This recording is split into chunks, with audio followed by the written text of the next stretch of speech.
नमस्कार, जय हिंद साथियों। स्वागत है आपका आपके अपने इस YouTube प्लेटफॉर्म पर। देखिए, मैं बहुत कम शब्दों में वरिष्ठ अध्यापक भर्ती की जो तैयारी कर रहे हैं उन साथियों को बिल्कुल स्पष्ट बात बताने जा रहा हूँ।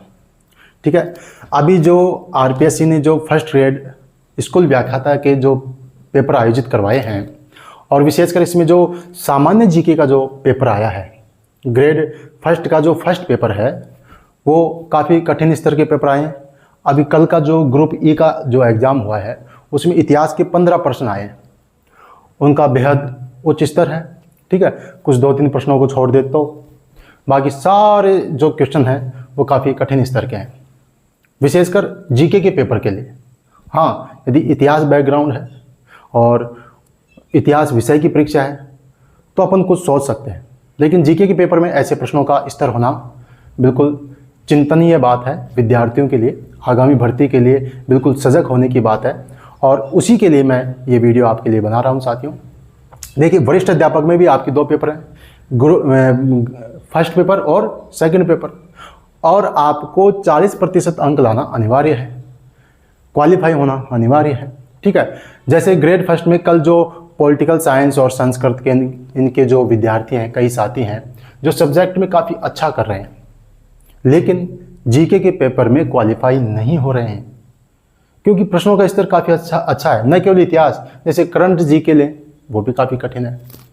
तो ऐसे में आपको जो फर्स्ट पेपर है इस पर ज़्यादा सोचने की ज़रूरत है, ज़्यादा काम करने की ज़रूरत है। यदि क्वालिफाई नहीं होंगे तो फिर सब्जेक्ट किस काम का। तो मैं बहुत कम शब्दों में स्पष्ट बात बताने जा रहा हूँ, बिना किसी लाग लपेट के। क्या पढ़ना चाहिए वो मैं बात बता रहा हूँ, किन को पढ़ना चाहिए और किन को नहीं पढ़ना चाहिए। देखिएगा, पहली बात तो जिनका फोकस स्पष्ट और स्पष्ट वरिष्ठ अध्यापक पर है उनको क्या पढ़ना चाहिए। ठीक है, वरिष्ठ अध्यापक भर्ती के बाद में जिनको केवल और केवल इतिहास विषय से करियर बनाना है, नेट, असिस्टेंट प्रोफेसर, स्कूल व्याख्याता, उनको क्या पढ़ना है। और किसी भी प्रकार की परीक्षा हो, चाहे ग्रेड सेकंड हो, चाहे ग्रेड फर्स्ट हो, चाहे असिस्टेंट प्रोफेसर हो, नेट हो, अन्य विषय है, इतिहास के अलावा अन्य विषय है, तो उनको क्या पढ़ना चाहिए। 3 प्रकार के विद्यार्थियों पर बात कर रहा हूँ। देखिए, पहली बात, जिन भी विद्यार्थियों का एग्जाम सितंबर माह में वरिष्ठ अध्यापक का है उनको क्या करना चाहिए। पहली बात, पुस्तकें, प्रमाणिक पुस्तकें पढ़ने का समय है नहीं, वक्त केवल 2 माह का है। प्रमाणिक पुस्तकें कब पढ़नी है, किन को पढ़नी है। वरिष्ठ अध्यापक परीक्षा देने के बाद में जिनको आगामी परीक्षाएं इतिहास विषय से देनी है, चाहे असिस्टेंट प्रोफेसर हो, चाहे स्कूल व्याख्याता हो, चाहे नेट हो, उनके लिए तो बिना कुछ सोचे आपको प्रमाणिक पुस्तकें उठा लेनी हैं।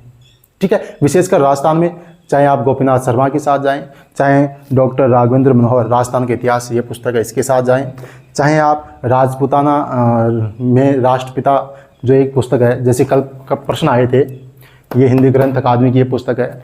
कल जो प्रश्न आया था, संविधान अवज्ञा आंदोलन, अजमेर से किन किन लोगों ने उसमें सक्रिय भूमिका निभाई, ये प्रश्न आया था।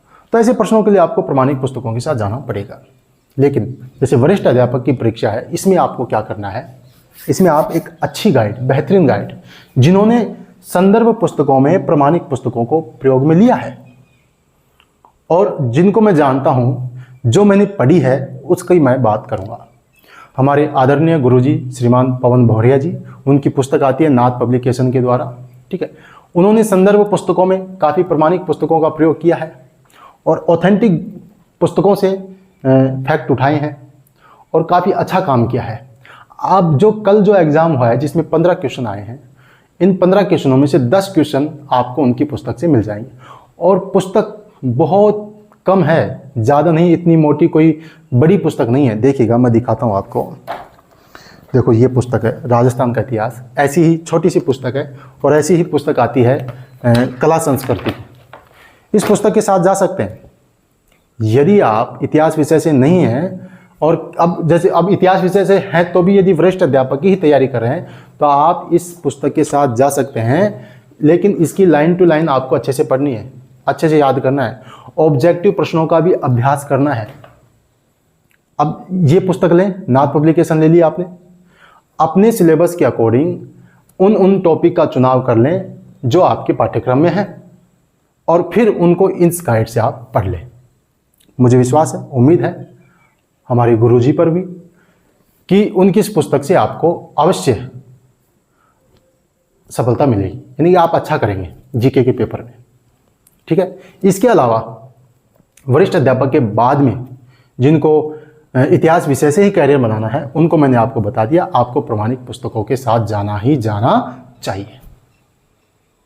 अभी आप वरिष्ठ अध्यापक की तैयारी कर रहे हैं तो वरिष्ठ अध्यापक में आप एक बार स्वयं इस बात पर चिंतन करें कि जो अभी हाल ही में पेपर आयोजित हुए हैं ग्रेड फर्स्ट के फर्स्ट पेपर, उसमें आपके कंटेंट से कितने प्रश्न आए हैं। यदि आप 50% यदि प्रश्न आ रहे हैं, 50% भी यदि आ रहे हैं तो ठीक है, लेकिन यदि इससे कम है तो फिर आपको सोचने की ज़रूरत है।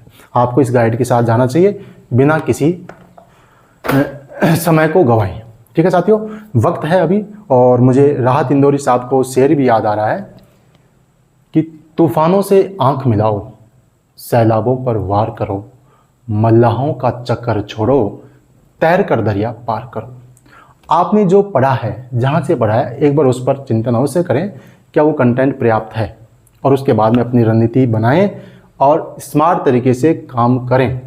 ठीक है साथियों, आपकी अन्य कोई क्वेरी है तो आप कमेंट करके बता सकते हैं। ठीक है, मिलते हैं नई वीडियो में नए टॉपिक के साथ।